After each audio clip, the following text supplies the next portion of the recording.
शामियम काक्यो, मैं हूं बिल्पा एंड वेलकम टू द शैम्पैम शो।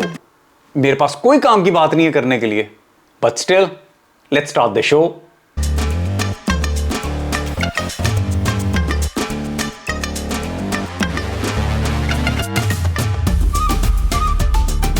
मेरा प्लान था पिछले हफ्ते होने वाली पाकिस्तान की अहम खबरों पे तबसरा करने का। क्यों? एवं शोखी। लेकिन पूरा हफ्ता रिसर्च करने के बाद मैंने रियलाइज किया कि पाकिस्तान में तो कुछ होता ही नहीं है न्यूज वर्दी। वो अहम खबर के काबिल तो कुछ भी नहीं होता, तो मैं तबसरा कट्टा करना है। पाट गई। पाकिस्तान के 50 से ज्यादा न्यूज चैनल्स के मुताबिक पाकिस्तान एक जन्नत है, एक अमन का गहवारा है, यानी सब सेट है। वाजिबा। पाकिस्तान में आजकल एक ही काम हो रहा है, वीलॉग्स बन रहे हैं। हर बंदा ही वीलॉगर है। ओके, मैंने भी क्रिकेट पे एक वीलॉग स्टार्ट किया था, लेकिन मैंने पाकिस्तान में नहीं, लंदन में स्टार्ट किया था। सो या शट अप। एक सर्वे के मुताबिक जून 2025 में पहली दफा नए रजिस्टर्ड वीलॉगर्स की तादाद उन लोगों से ज्यादा थी जो उस महीने का बिजली का बिल देख के फौत हो गए। लेकिन वो इसलिए हुआ था कि जून के बिजली के बिल लेट इशू हुए थे। वैसे कुछ लोग गलतफहमी में मारे जाते हैं, वो बेचारे बिजली के बिल के ऊपर इमरजेंसी कॉन्टैक्ट नंबर पढ़ के फौत हो जाते हैं। ओ 35 लाख का बिल क्लिको, जबकि बिल होता है सिर्फ 2065। हैं जी। कमिंग बैक टू द वीलॉगर्स, कुछ वीलॉगर्स दिन में 3 दफा, कुछ 4 दफा वीलॉग्स करते हैं, और कुछ वीलॉगर्स तो माशाल्लाह 5 वक्त के वीलॉगर्स हैं। लेकिन एक वीलॉगर को छोड़ के ये सब अपने वीलॉग्स में सिर्फ यबलियां मारते हैं, टोटल यबलियां। इमरान रियाज खान दिन में कम से कम 2 दफा वीलॉग करेगा और किसी वीलॉग में कोई काम की बात नहीं करेगा। उसका टारगेट सिर्फ ये है कि मुंह में गर्म आलू रख के सबसे ज्यादा वीलॉग्स करने का उसने वर्ल्ड रिकॉर्ड बनाना है। 4 अरब रुपए मालियत का करप्शन का बड़ा स्कैंडल सामने आया, जिसमें भारत से मिथाइल ब्रोमाइड MB नामी ममनुआ केमिकल गैर कानूनी तौर पर दरामद किया गया। इमरान भाई इतना अपने वीलॉग्स के अंदर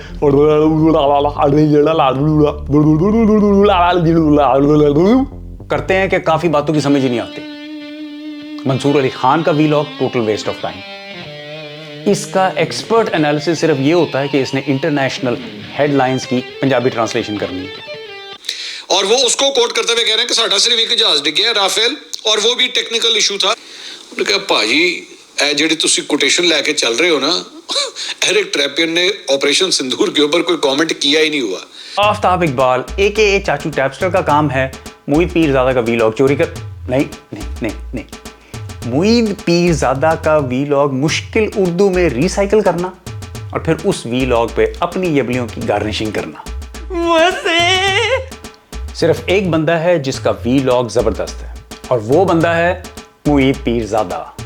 brilliant analysis, unemotional delivery, logical approach, takes time between vlogs, does his research and adds value. अगर आपको लगता है कि इस क्राइटेरिया पे मुईद पीरजादा से कोई बेहतर है तो कमेंट्स करें और मुझे बताएं, क्योंकि अकॉर्डिंग टू बिल्पा मुईद पीरजादा के अलावा तमाम वीलॉगर्स यबलोलू हैं।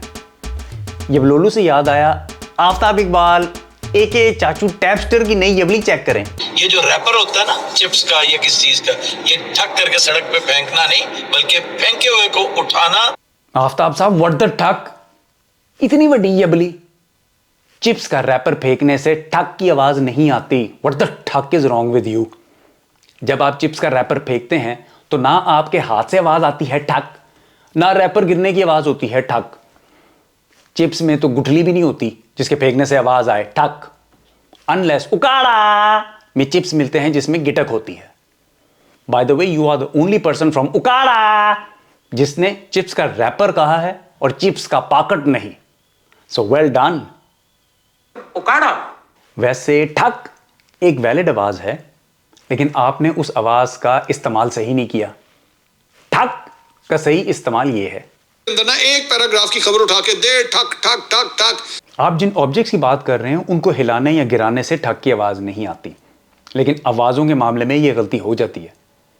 यही गलती इन मैडम से हुई है। ये मैडम जिन ऑब्जेक्ट्स को हिला रही हैं उनको हिलाने से डज की आवाज नहीं आती। अब पर मैडम हो रही लगे इन्हें।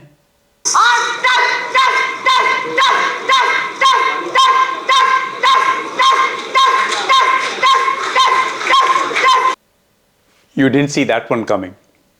No one did.